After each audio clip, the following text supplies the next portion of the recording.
El liderazgo se ejecuta, se nace, se hace. Tiene que ver la materia económica para que se ejerza, porque en mi misma clase el liderazgo también ha perdido credibilidad. En la comunicación, el liderazgo, si no ha muerto, está agonizando. Esa fórmula de Freddy Verascoico, jamás. Ninguno de nosotros llenaremos ese hueco. Esa popularidad, ese arraigo de Rafaelito Corporán de los Santos, Dios o de quien gloria, muy difícil conseguirla. Y un sinnúmero de gente importante que manifestaban el criterio que con abrir la boca uno temblaba.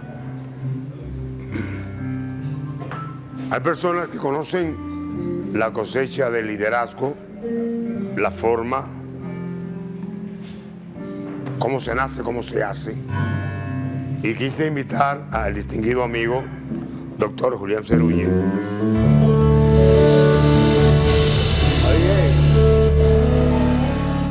Para que usted, doctor, no hable de una forma clara, ¿qué es ser líder?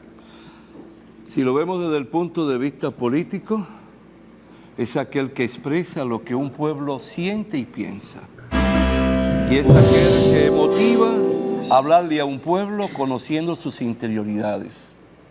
Es decir, se introduce en la sociedad, en las contradicciones que brotan de una sociedad, les presenta conclusiones a un pueblo y sabe guiarlo promoviendo la toma de conciencia de responsabilidades, obligaciones y deberes. Muy bien, siendo sincero, claro, ¿por qué en estos momentos no existe esa potestad de tener un liderazgo abierto en los barrios, en las urbanizaciones, en la política, en el deporte?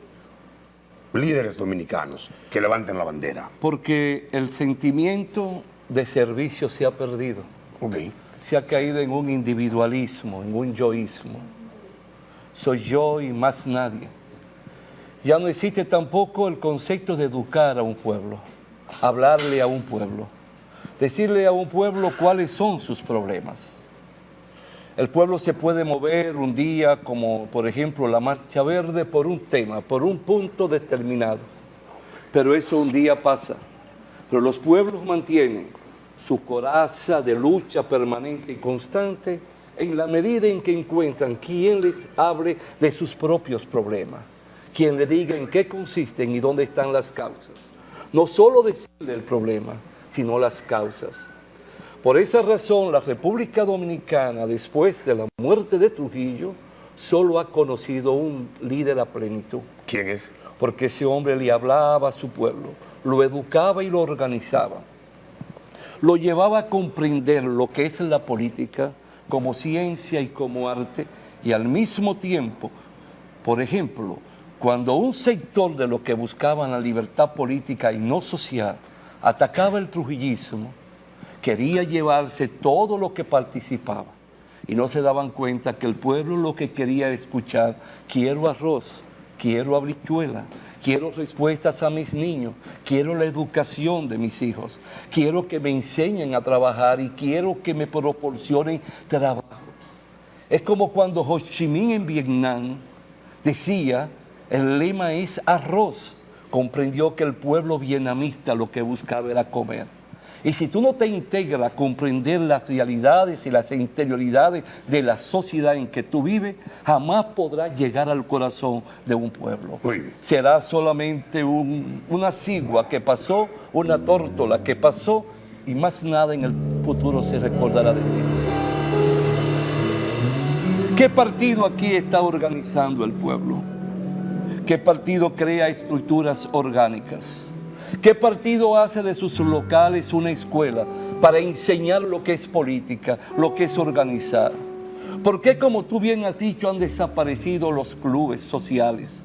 Aquellos clubes que hicieron historia, donde se daban conferencias, mesas redondas, donde se hablaba de Duarte, de Gaspar Polanco, donde se encuentran ahora los sindicatos del ayer. donde hay un liderazgo sindical que motorice las luchas de los trabajadores por sus auténticas y reales reivindicaciones. ¿Quién de nosotros nos sentaríamos a escuchar por televisión media hora a uno de estos que se llaman dirigentes políticos de nuestro país? ¿Qué nos van a decir? Solo hay un tema: corrupción o anti-Haití. Después no se le habla de más nada a un pueblo. Y los pueblos quieren escuchar cómo yo puedo dar un salto y cómo deben enseñarme a unirme y abrazarme de los demás. Muy bien, ese pueblo que quiere escuchar, pero tiene una ausencia de palabras de liderazgo. Y en conclusión, el liderazgo puede cosecharse de una manera que quede sembrado en el corazón de un alumno, que tenga un maestro político y pueda heredarse ese liderazgo, o el liderazgo es a sí mismo, no tiene permanencia que te lo entregue a alguien. Puede haber, tú vas aprendiendo a ser un líder, sí, en la medida en que tú tengas un buen maestro. Okay. Tú vas aprendiendo a comportarte con un liderazgo ante tus estudiantes en la medida en que tú impartes tus clases, en la medida en que tú transmites tus ideas y en la medida en que tú integras a tus estudiantes. Si tú solo llegas allí a explicar una clase, hablar de un tema determinado, cual que sea la materia, y no le da participación a tus estudiantes, provoca el debate y el concepto del razonamiento, tus estudiantes no te van a ver como un líder ni un guía. Él quiere que tú lo motives. Eso mismo pasa con los empresarios. Santiago, por ejemplo, solo ha conocido después de la muerte de Trujillo un solo líder empresarial. Un solo líder. Después los otros no comprendieron lo que ese empresario hizo por Santiago y para lograr grandes instituciones para Santiago. Hay muchos líderes, doctor, que han fallecido y que sus secuelas, de una forma u otra, los protagonistas de continuar con la misma, la han matado también. ¿Cómo ese ente joven de estos momentos que lo está mirando a usted puede conseguir el parlamento de ese líder y puede vivir en vida esa realidad? No entendí la pregunta. ¿De qué manera una persona que no conoció a José Francisco Peña Gómez, a Balaguer, al profesor Juan Bosch, puede conseguir la materia interna de ese líder, de esos grandes hombres, y llevarla consigo y planificarla en su diario vivir? Primero tiene que preocuparse por conocer cómo viven sus vecinos, conocer la sociedad. Tiene que saber cómo viste, cómo trabaja, cómo come el que está a su lado. Si tú no aprendes a conocer a quien está cerca de ti y tú no aprendes a conocer lo que comparten en el hogar contigo, mucho menos tú vas a poder conocer ni llegar más allá de esa frontera. Después hay otro aspecto: estudiar, leer. Tienes que educarte. Si quieres ser en la política, tienes que estudiar la historia política de tu pueblo. Primero la tuya y después conocer las reglas y los principios que norman la política como ciencia en el mundo. Tienes que saber por qué Hitler fue un líder.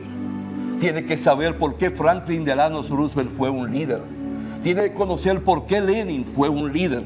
Y bajo las experiencias de esos liderazgos, que todo no es más que el resultado de cómo conocer las interioridades y el núcleo de la sociedad, es que pare ese liderazgo. Puede haber un liderazgo que sea como resultado del accionar, de un asunto instantáneo, inmediato, como fue el de Camaño, que surge de la nada y se coloca en un sitial preponderante cuando asume la dirección de la Revolución de Abril. Y dirige entonces una lucha patriótica con carácter también de lucha de liberación nacional. Eso es el liderazgo. El liderazgo es yo darme a querer, es yo prepararme y ser humilde. El liderazgo es yo ser leal y respetar el otro, en cual que sea el orden, sea en un club, sea en un sindicato. Pero ¿qué pasaba? En el club empezaban a traicionar, en el sindicato empezaban a traicionar. Entonces ese liderazgo se esfuma y se pierde entonces la fe y la confianza de un pueblo a integrarse, como ha pasado con nuestro pueblo.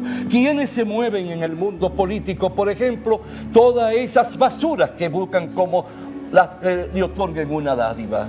Aquellos que solo se acuestan y piensan cómo van a acorralar a un presidente para que le dé un puesto de Estado, una posición cual que sea. No, usted se gana el respeto por sus méritos, por las ideas que usted transmite, cómo usted habla con los demás, qué prestigio usted va ganando con su accionar, en cualquier sea el accionar que uno esté en la vida. No importa el puesto ni el estatus que tú tengas. No importa que tú tengas apellido o no tengas nombre. No importa que tenga fortuna o no tenga fortuna. Todos están llamados a ocupar un sitial y a ganarse un respeto. Tú mencionaste dos figuras. Mencionaste a Peña Gómez. Y Peña Gómez venía de extracto muy pobre, sin apellido y sin nombre. Pero comprendió, tengo que prepararme, tengo que formarme, tengo que sacrificarme para ganarme un espacio. Lo logró. Tiene el otro, hijo de campesinos, vamos a decir, que llegó solo a un primer grado del bachillerato y se gana la gloria de ser uno de los grandes intelectuales de nuestra América morena, y forjador de ideas, y forjador de discípulos, y forjador de un hombre en el mundo, Juan Bosch. Amén.